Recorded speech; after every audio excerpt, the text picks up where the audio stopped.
दोस्तों ये कहानी एक ऐसे आवारा आशिक बंदे की है जो अपनी बंदी को हीरोइन बनाने के लालच में उसे वेश्यालय यानी कोठे में बेच देता है, वो भी मुंबई की बदनाम गली कमाठीपुरा में मात्र 1,000 रुपए में। तो चलिए देखते हैं गंगा का गंगूबाई बनने तक का सफर। दोस्तों इस मूवी का नाम है गंगूबाई काठियावाड़ी।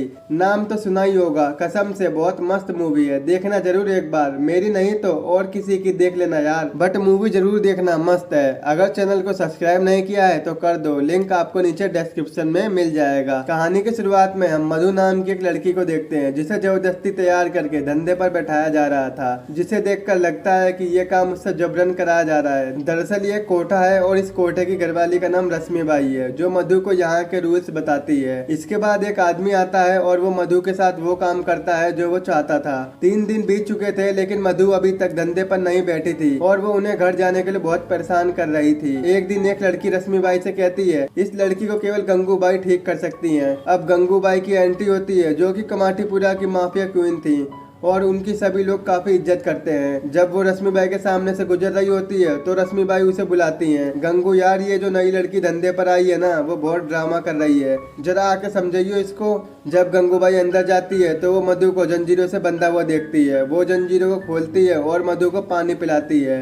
वो कहती है एक बार कोई लड़की कमाठीपुरा के कोठे में आ गई तो उसके सारे दरवाजे बंद हो जाते हैं। गंगूबाई मधु से पूछती है तुम यहाँ कैसे आई, तो मधु कहती है यहाँ मुझे मेरा प्रेमी लेकर आया था। ये सुनकर गंगूबाई हंसते हुए बोलती है तू भी ऐसे आई है। दरअसल गंगूबाई का भी यही सीन था, तो वो मधु से अपनी स्टोरी बताती है। अब कहानी फ्लैशबैक में जाती है। हम गंगा को देखते हैं। नवरात्रि का दिन था और गंगा उछल उछल के गरबा डांस कर रही थी। तभी गंगा का बॉयफ्रेंड आता है। वो कहता है मुंबई चलेगी मेरे साथ, मैंने तेरी टिकट बंदोबस्त कर लिया है और मैंने देवानंद से बात कर ली है जो तुझे मूवी में काम देंगे। दोस्तों गंगा का बचपन से हीरोइन बनने का सपना था। वो ये सुनकर बहुत खुश होती है और ये बात वो अपने माँ बाप को बताने जाती है, लेकिन उसका आशिक उसे मना कर देता है। वो बोलता है अगर उन्हें पता चला तो वो तुझे जाने नहीं देंगे और वो गंगा को अपनी बातों में फंसा के मुंबई के लिए रवाना हो जाते हैं। इसके बाद गंगा का आशिक उसे बदनाम गली के एक कोठे में ले जाता है। कहता है ये मेरी मासी का घर है, लेकिन गंगा जब वहाँ का माहौल देखती है तो वो कहती है मुझे यहाँ कुछ सही नहीं लग रहा है। तो गंगा का आशिक कहता है 2 मिनट रुको मैं अभी आता हूँ, लेकिन ये तो गंगा का पागल बना के चला जाता है। कुछ देर बाद गंगा घबरा के शीलाबाई के पास जाती है जो इस कोठे की घरवाली है, मतलब ये उस कोठे को संभालती है जहाँ शीला गंगा को धोखे में एक कमरे में बंद कर देती है, जहाँ वो 3 दिन तक उसी कमरे में रहती है।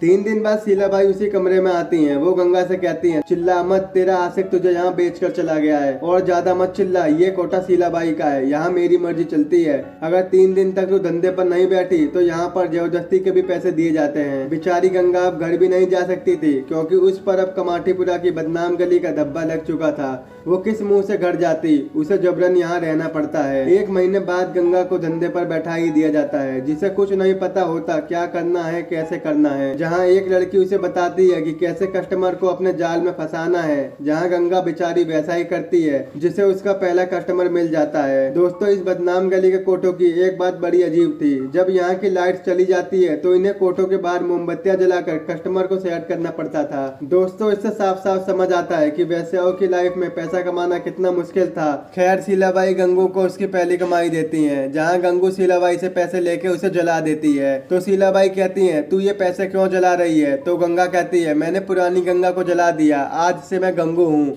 अब यहाँ काम करते गंगू को काफी दिन हो जाते हैं और उसे अपनी कीमत का पता चल जाता है। एक दिन शीलाबाई आती है। वो कहती है चलो रे धंधे का टाइम हो गया, जल्दी जल्दी बैठ जाओ। तभी गंगू बोलती है नहीं शीलाबाई, आज हम धंधे पर नहीं बैठेंगे, आज हम संडे की छुट्टी मनाएंगे। क्यों, हर दफ्तर की संडे की छुट्टी नहीं होती, हमारी भी हो सकती है। और वो सभी सिनेमा में चली जाती हैं, जहाँ एक आदमी गंगू को छेड़ने लगता है। वहीं गंगू चांटे मारते हुए बोलती है हाँ बे, हम 1 दिन की भी छुट्टी नहीं कर सकते क्या, जब देखो पीछे आ जाओगे। मूवी देखने के बाद सभी लड़कियां जब घर आ जाती हैं तो वहीं एक लड़की गंगू से अपनी माँ को लेटर लिखने को बोलती है, क्योंकि उन सभी में गंगू सबसे ज्यादा पढ़ी लिखी थी। तो गंगू पूछती है बताओ रानी क्या लिखूं, तो एक लड़की कहती है सबसे पहले तो मैं आपसे माफी मांगूंगी, दूसरी लड़की बोलती है मैंने आपका दिल दुखाया है, ना समझ समझ के मुझे माफ कर देना। तो गंगू कहती है शायद आप मुझे उस दिन रोक लेती। दोस्तों ये सीन बहुत दुखी दिखाया गया है क्योंकि चिट्ठी एक लड़की को लिखनी है लेकिन उस लेटर में सभी लड़की अपना दुख बता रही हैं। इस सीन से हमें साफ पता चलता है कि ये काम ये लोग बहुत मजबूरी में करती हैं। सभी को यहाँ कोई ना कोई छोड़कर चला गया है। अगली सुबह हम देखते हैं कि सभी लड़कियां सो रही होती हैं। तभी शीलाबाई गंगू के पास आकर बोलती है गंगू एक ग्राहक आया है जिसका नाम शौकत अली है जो तेरे साथ सोना चाहता है। गंगू कहती है अभी तो सुबह के 3-4 बजे हैं। तो शीलाबाई कहती है वो तुझे दुगने पैसे देगा, हमें तो पैसों से मतलब है। जब गंगू उस आदमी के पास जाती है तो वो उसे बहुत मारता है और वो साइको टाइप का बंदा था। जहाँ गंगू चिल्लाते रह जाती है लेकिन शीलाबाई उसकी आवाज सुनकर ना सुना कर देती है क्योंकि वो उसे सबक सिखाना चाहती थी। तभी बाकी लड़कियों को देखकर शीलाबाई रोने का नाटक करने लगती है। अगले सीन में हम देखते हैं कि गंगू के साथ बहुत बुरा हुआ है। वहीं शीलाबाई सब जानती थी ये बंदा ठीक नहीं है मगर फिर भी वो गंगू की अकड़ तोड़ने के लिए उसके पास भेज देती है। वहीं दो लड़कियां गंगू को बताती हैं जो आदमी तुम्हारे साथ ऐसा करके गया है उसका नाम शौकत अली है जो रहीम भाई का आदमी है। रहीम भाई बहुत फेमस आदमी है, लोग डरते हैं उनके नाम से, यहाँ तक कि पुलिस की भी इससे फटके चार हो जाती है। जहाँ गंगू रहीम भाई से हेल्प लेने जाती है लेकिन वो नमाज पढ़ने जा रहे होते हैं तो वो कहते हैं घर पर मिलना।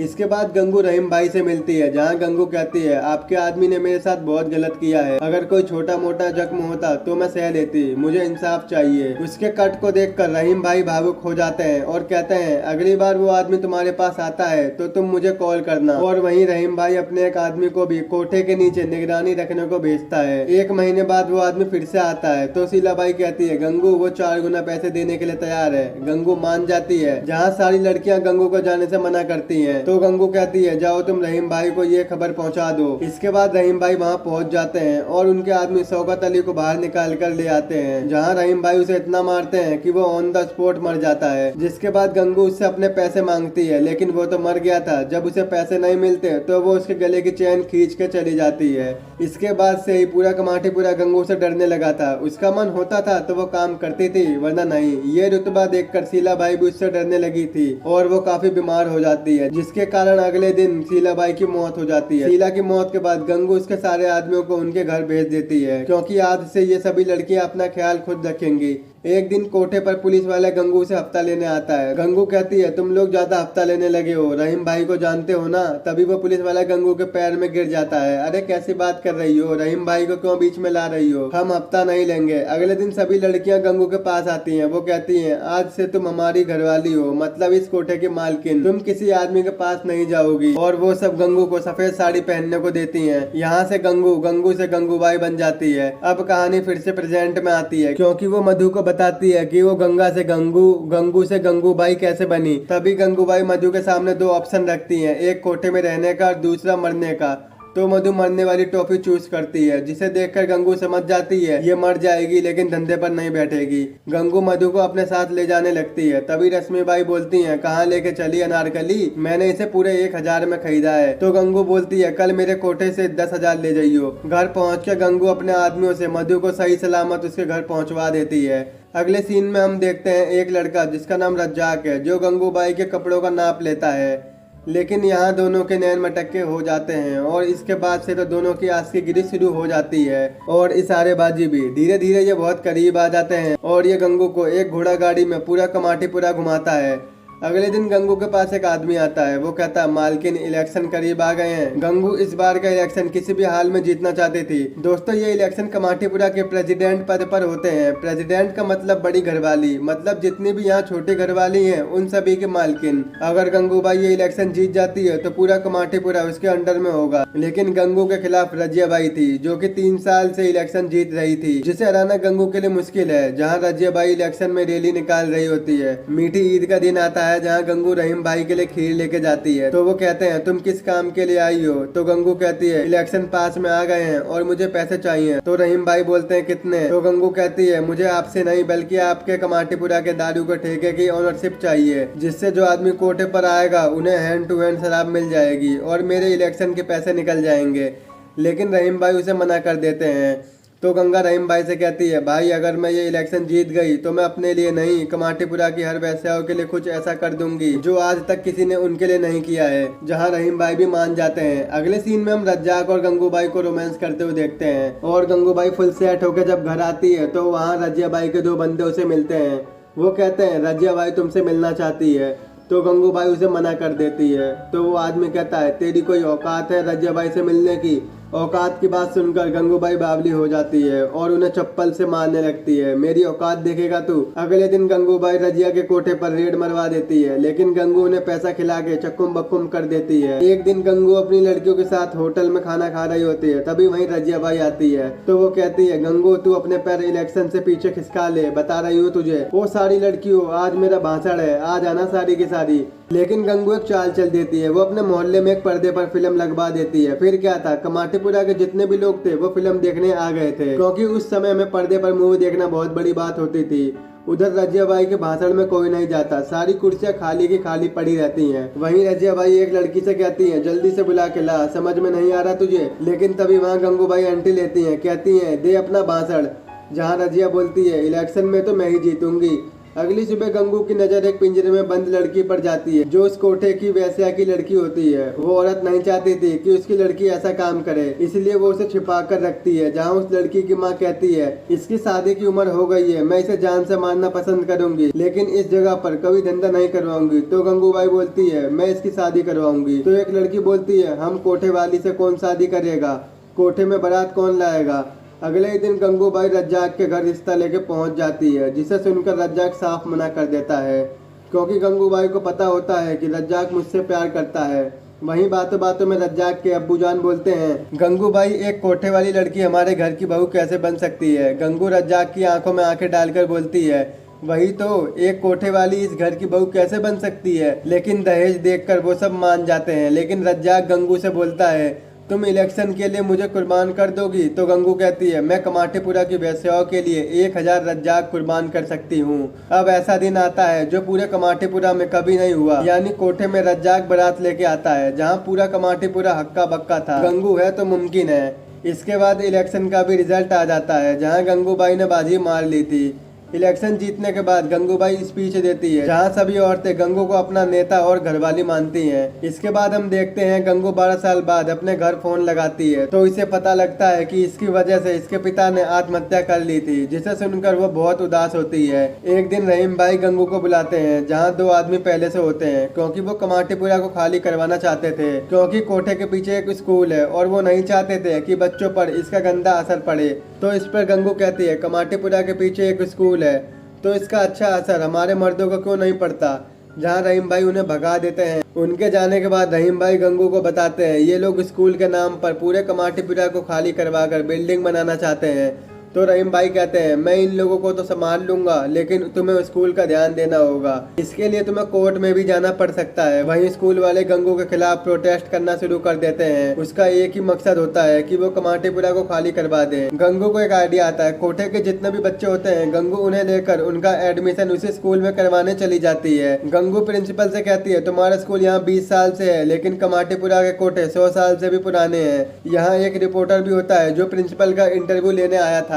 वहीं गंगू प्रिंसिपल से कहती है कि कोठे के बच्चों का भी स्कूल में पढ़ने का हक है। तो ये रिपोर्टर गंगू से काफी प्रभावित होता है और अगले ही दिन गंगू से मिलने उसके घर आ जाता है, जहां कोठे के सभी बच्चे घर आ जाते हैं, क्योंकि उन्हें स्कूल से प्रिंसिपल ने निकाल दिया था।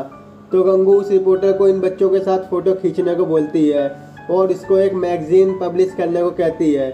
इसके बाद हम देखते हैं कोठे में एक लड़की मर जाती है, जो गंगूबाई के काफी करीब होती है। सब बहुत रोते हैं। तो गंगूबाई कहती है, इसके पैर जरा टाइट से बांधना, कहीं इसे भी देखकर लोगों का ईमान न गिर जाए। वहीं रिपोर्टर फिर से गंगूबाई के पास आता है, जो उसे उसकी मैगजीन दिखाता है। वो कहता है, तुम्हारी तारीफ पूरी दुनिया में हो रही है, और कहता है, थोड़े दिनों बाद यहाँ एक रैली होने वाली है, अगर तुम्हें अपने हक में बात रखनी है तो आ जाना। इसके बाद हम गंगूबाई को उसी रैली में देखते हैं जहां वो स्पीच देने वाली थी। गंगू कहती है, हम लोग भले ही वैसे हैं, हम खुद नहीं, हमें बनाया गया है और हमें भी समाज में समान अधिकार मिलने चाहिए। हमारी बच्चियों बेटियों को भी शिक्षा का अधिकार है। इस शानदार स्पीच के साथ सभी लोग उसका तालियों से स्वागत करते हैं और इस भाषण से वो बहुत फेमस हो जाती है। अगले दिन एक नेता गंगू से मिलने आता है जो कहता है तुम मेरी पार्टी ज्वाइन करो। तो गंगू कहती है पहले मुझे प्रधानमंत्री से मिलवाओ। वो नेता उसकी बात मानकर उसे प्रधानमंत्री से मिलवा ही देता है। जहाँ गंगू पीएम से कहती है हमारे समाज के लोगों की जमीन कमाटीपुरा को हमारे नाम कर दो, जिससे हमें वहाँ से कोई नहीं भगा सके। हमारे पास इसके सिवाय रहने की कोई दूसरी जगह नहीं है। तो पीएम कहते हैं हम इसके बारे में जरूर सोचेंगे। गंगूबाई कमाटीपुरा की औरतों और उनके हक के लिए कभी पीछे नहीं हटी। गंगूबाई का नाम इतिहास की किताबों में तो नहीं था, लेकिन कमाटीपुरा की गलियों में अपना इतिहास गवाह करती है। कमाटीपुरा की गलियां बताती हैं कि गंगूबाई के रहते हुए कोई वैसा बेघर नहीं हुई थी। दोस्तों, गंगूबाई वो हीरोइन थी जिसकी तस्वीर कमाटीपुरा के हर एक घर में थी। हीरोइन बनने आई थी मगर ये तो पूरी फिल्म स्टार ही बन गई और आखिर में रजिया बाई भी गंगू के सामने सर टेक देती है। दोस्तों, ये मूवी यहीं खत्म हो जाती है। आई होप आपको मेरा एक्सप्लेन पसंद आया होगा। अगर मेरा एक्सप्लेन पसंद आया होगा तो आज ही हमारे चैनल को सब्सक्राइब, वीडियो को लाइक और शेयर जरूर करें। लिंक आपको नीचे डिस्क्रिप्शन में मिल जाएगा।